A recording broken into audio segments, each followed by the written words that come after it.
Good morning, English education, and writing majors. My name is Dr. Beth Sherman, and I'm the chair here in the English department.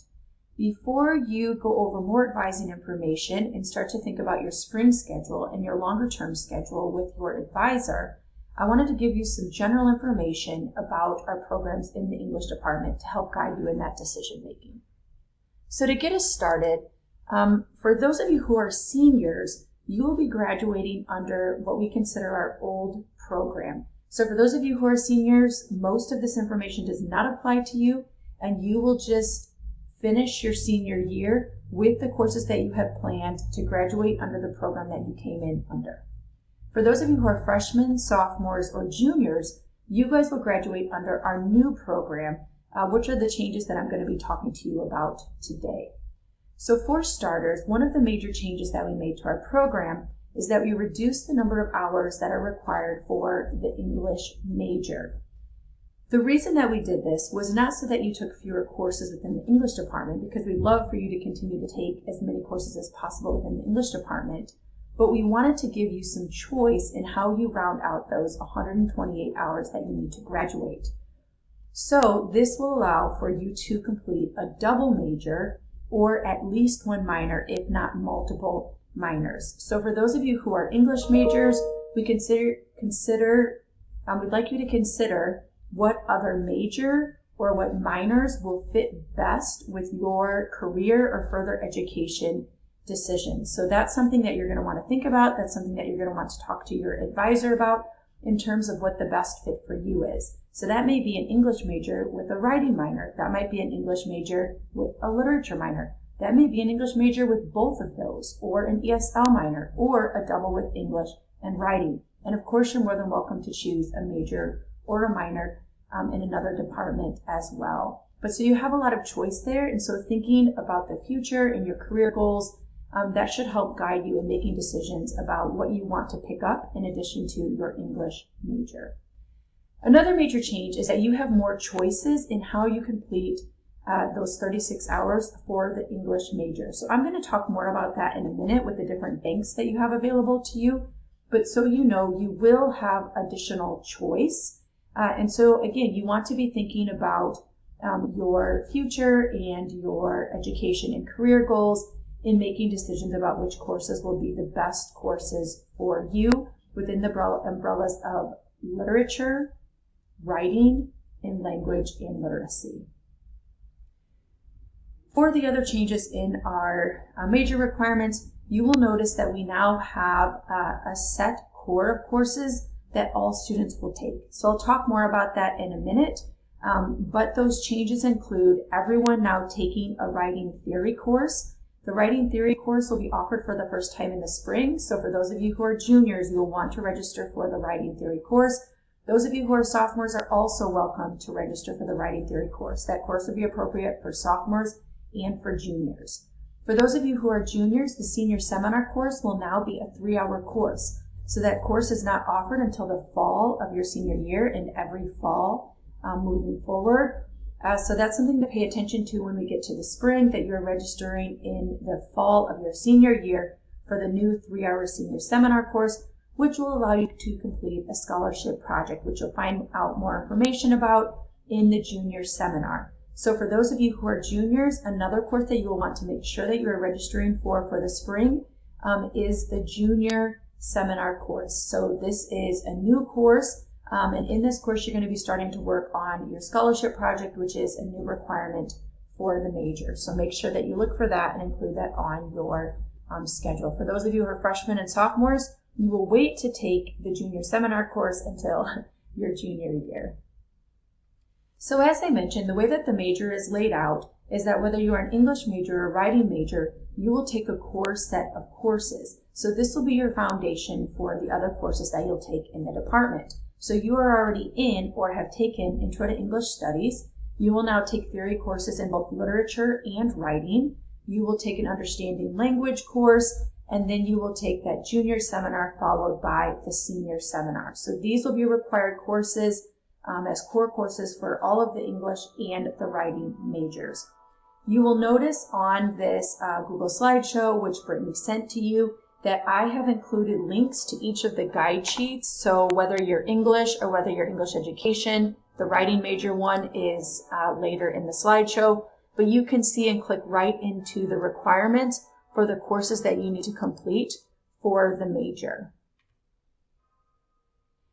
So as I mentioned, we also now have gone to a set of banks of courses instead of just a prescribed list of courses that you have to take. So you have more choice with the new major.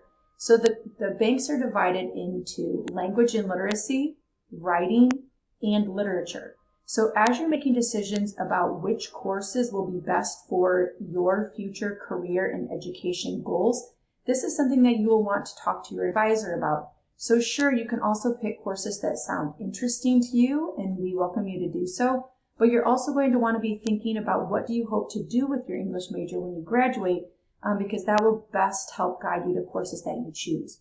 For example, if you're interested in teaching English as a second language when you graduate, you may want to choose as an education student to pick up an ESL course and then fulfill the endorsement.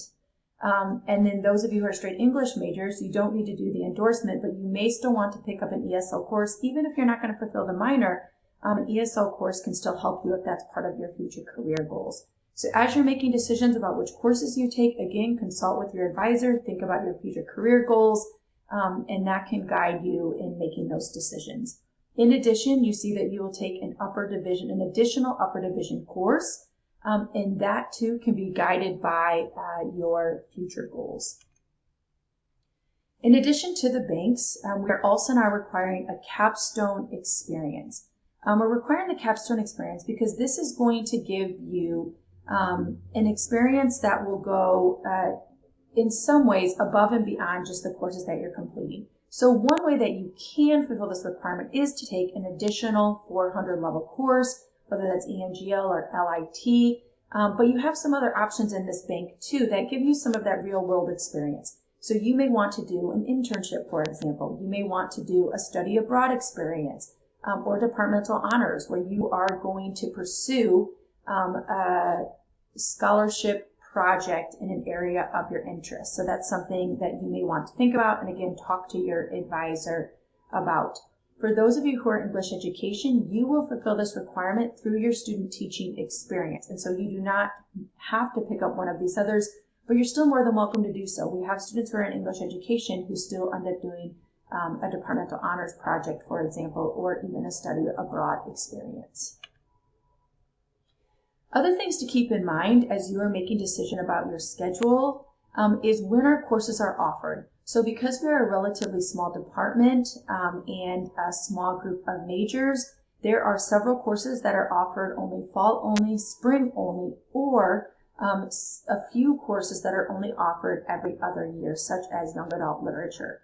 So as you are thinking about the spring and then as you are thinking long term, you are going to want to review this and make sure that you are scheduling courses in the appropriate semester for when they are being offered. This is something that we will update every year, but currently what you're looking at are the offerings through the spring of 2021.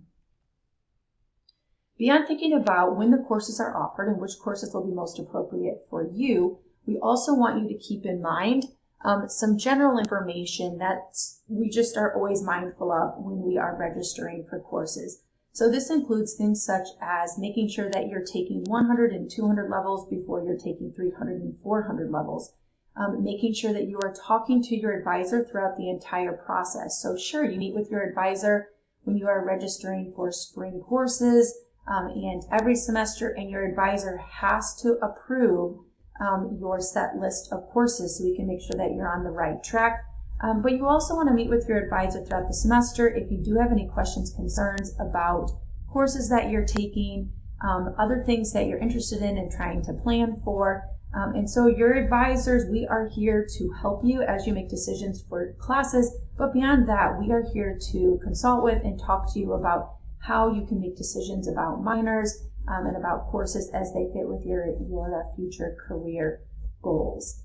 So take a look at this. I'm not going to go through everything with you, but you will want to be mindful of these recommendations and you will want to consider long-term planning as well. So as we meet with you, it's really helpful for us to not just have your list of courses that you're interested in for the following semester, but it's helpful for us to see your long-term plan. And you can do that right within My Olivet, and then we can see it right within My Olivet.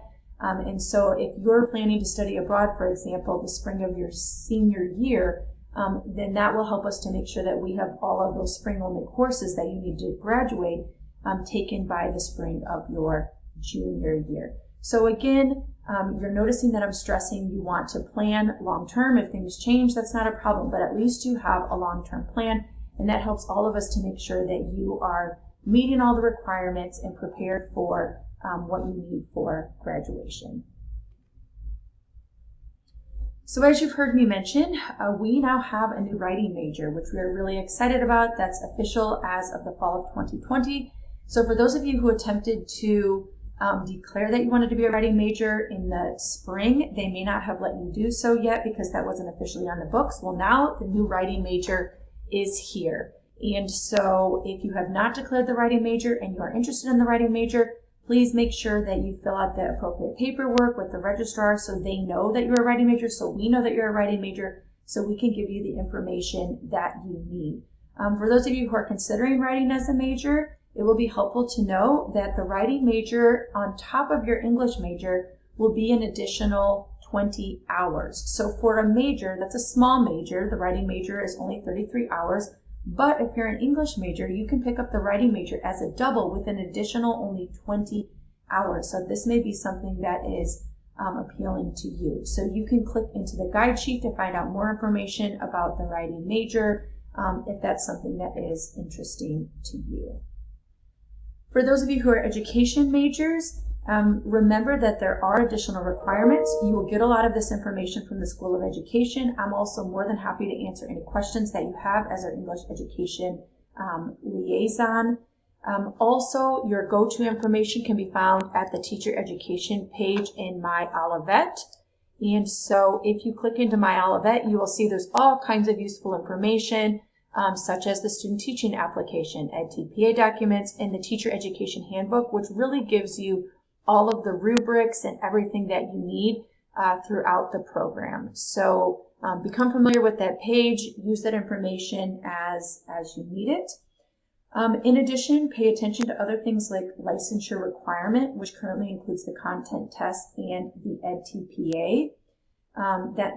We no longer require the test that used to be the basic skills test. So if that's something that affected you in the past, that is no longer a requirement. There was also a change for the practicum hours.